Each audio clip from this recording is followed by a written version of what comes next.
Hello everyone, welcome back to my channel. क्या आप भी इंग्लिश बोलने में नर्वस फील करते हैं या आप भी उनमें से हैं जो ये कहते हैं इंग्लिश समझ में तो आती है लेकिन बोलने में प्रॉब्लम होती है? तो घबराइए मत, आप ऐसे अकेले नहीं हैं जिनको ये प्रॉब्लम है। ऐसे बहुत सारे इंग्लिश स्पोकन सीखने वाले हैं जिनकी ये कॉमन प्रॉब्लम है कि उनको इंग्लिश समझ में तो आती है लेकिन बोलने में प्रॉब्लम होती है, या बोलते टाइम कहीं गलती ना हो जाए तो सामने वाला क्या सोचेगा ये सोचकर नर्वस हो जाते हैं। या जिनकी प्रॉब्लम है कि साथ में कोई प्रैक्टिस करने वाला नहीं है जिसके साथ बोलने की प्रैक्टिस की जा सके। आज के वीडियो में मैं इन्हीं प्रॉब्लम्स को लेकर आया हूं। ये प्रॉब्लम्स बहुत ही कॉमन है और इन प्रॉब्लम्स के साथ साथ आपको इस वीडियो के एंड में सोल्यूशन भी मिलेंगे। तो इस वीडियो में हमारे साथ एंड तक बने रहिए। तो चलिए स्टार्ट करते हैं। स्टार्ट करने से पहले अगर आपने अभी तक मेरे चैनल को सब्सक्राइब नहीं किया तो अभी कीजिए और वीडियो को लाइक करना ना भूलें। दोस्तों, जो प्रॉब्लम्स अभी मैंने स्पोकन लर्नर्स की बताई ये कोई बड़ी बात नहीं है, तो इनमें घबराने जैसी या नर्वस फील करने की या होपलेस होने की कोई बात नहीं है। आपको लगता है कि आप बोलने में परफेक्ट नहीं है तो परफेक्शन के चक्कर में आप बोलना ही छोड़ देते हैं। इस फिनोमेना को लैंग्वेज गैप या प्रोडक्शन गैप कहा जाता है। इसके बहुत सारे रीजंस हैं जो आप एक्सपीरियंस करते हैं। इन रीजंस में 5 रीजंस को मैं आपके सामने डिस्कस करने जा रहा हूं। एक एक रीजन को आप ध्यान से देखिए और इनके बाद आपको इन सब का सोल्यूशन भी मिलेगा। तो वीडियो में हमारे साथ एंड तक बने रहिए। इस फिनोमेना का पहला रीजन है लैंग्वेज प्रोसेसिंग। इसका मतलब है कि हमारे माइंड में जो भाव चल रहे होते हैं उन्हें शब्दों के द्वारा एक्सप्रेस करना। आप जिस लैंग्वेज में सोचते हैं उसी लैंग्वेज से एक इंटरनल कनेक्शन बनाते हैं। अगर आप उसको इंग्लिश में एक्सप्रेस करना चाहते हैं तो उसके लिए सही वर्ड्स, ग्रामर और सही प्रोनाउंसिएशन की नीड होती है, जो एक कॉम्प्लिकेटेड टास्क बन जाता है। इस प्रोसेस का दूसरा रीजन है फियर ऑफ मिस्टेक्स। अक्सर लोगों में ये डर हमेशा रहता है कि बोलते टाइम कहीं गलती ना हो जाए तो सामने वाला क्या सोचेगा। तो ये स्पोकन सीखने वालों को इंग्लिश बोलने से रोकती है और ये सोच एंजाइटी को जन्म देती है और एंजाइटी माइंड को ब्लॉक करती है, जिससे आपके माइंड में लर्निंग के लिए आने वाले पॉजिटिव थॉट्स आना बंद हो जाते हैं। और जिस थॉट या आइडिया को आप अच्छे से एक्सप्रेस कर सकते थे लेकिन इस डर की वजह से वो आइडिया आप अच्छे से एक्सप्रेस भी नहीं कर पाते हैं। तीसरा रीजन है लैक ऑफ प्रैक्टिस। जब आप इंग्लिश स्पोकन की रेगुलर प्रैक्टिस नहीं करते हैं तो आपका ब्रेन उन शब्दों से एक कनेक्शन नहीं बना पाता है। जब आप बोलने का टाइम आता है तो वो वर्ड्स टंग पर आ ही नहीं पाते हैं। चौथा है इंग्लिश ग्रामर एंड वोकैबुलरी।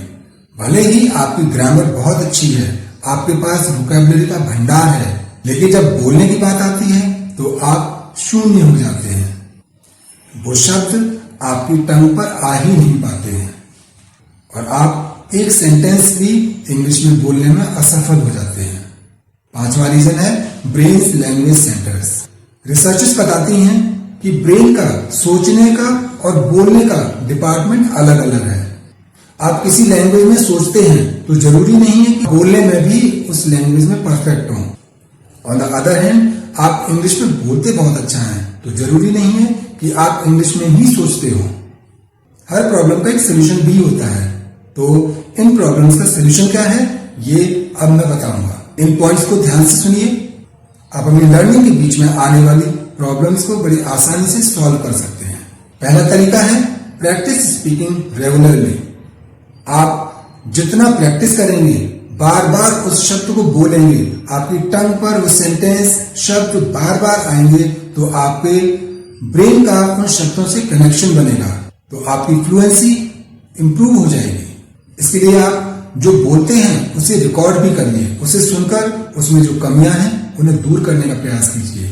इसके अलावा आप शीशे के सामने खड़े होकर भी प्रैक्टिस कर सकते हैं।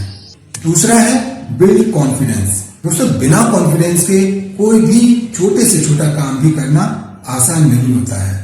आपको अपने मन में एक कॉन्फिडेंस रखना होगा, अपने आप पर भरोसा रखना होगा कि आप जो बोलेंगे वो सही बोलेंगे। अक्सर लोग परफेक्शन पर अधिक ध्यान देते हैं दोस्तों एक बात हमेशा याद रखिए कि आप जब इंग्लिश बोलते हैं, आप चाहे किसी भी लैंग्वेज में बात करें, हम यहाँ बात इंग्लिश की कर रहे हैं, आप जब इंग्लिश बोलते हैं तो आपका काम कम्युनिकेट करना है।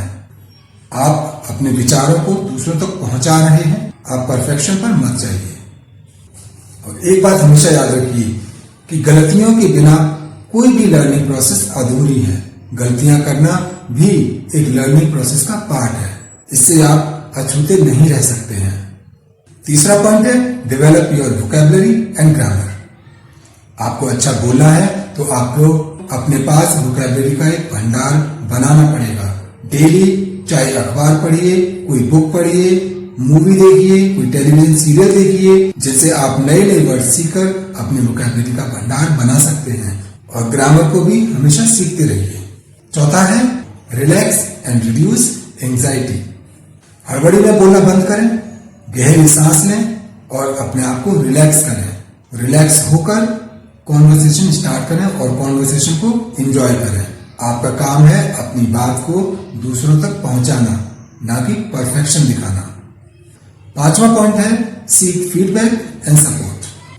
अगर आप स्पोकन सीख रहे हैं तो कोशिश कीजिए अपने टीचर से, अपने किसी फ्रेंड से फीडबैक लीजिए कि आप जो बोल रहे हैं उसमें कोई कमी है तो वो आपको गाइड कर सकते हैं, आपको फीडबैक दे सकते हैं और आप उनमें सुधार कर आगे बढ़ सकते हैं। दोस्तों अंत में एक बात बोलना चाहूंगा कि इंग्लिश में सोचने में और इंग्लिश में बोलने में एक डिफरेंस है और इस डिफरेंस के बीच में एक ब्रिज बनता है। उस ब्रिज को बनाने में टाइम लगता है, तो आपको अपने अंदर पेशेंस बनाए रखना होगा, तभी आप परफेक्शन की तरफ बढ़ सकते हैं। अपने आप पर भरोसा रखें, अपने आप को टॉर्चर न करें। Be gentle to yourself and never give up. दोस्तों आई होप ये वीडियो आपके लिए बहुत हेल्पफुल होगा। आपके लिए वीडियो कितना हेल्पफुल है कमेंट करके अवश्य बताइए। वीडियो को पूरा देखने के लिए बहुत बहुत धन्यवाद। सी यू इन नेक्स्ट वीडियो।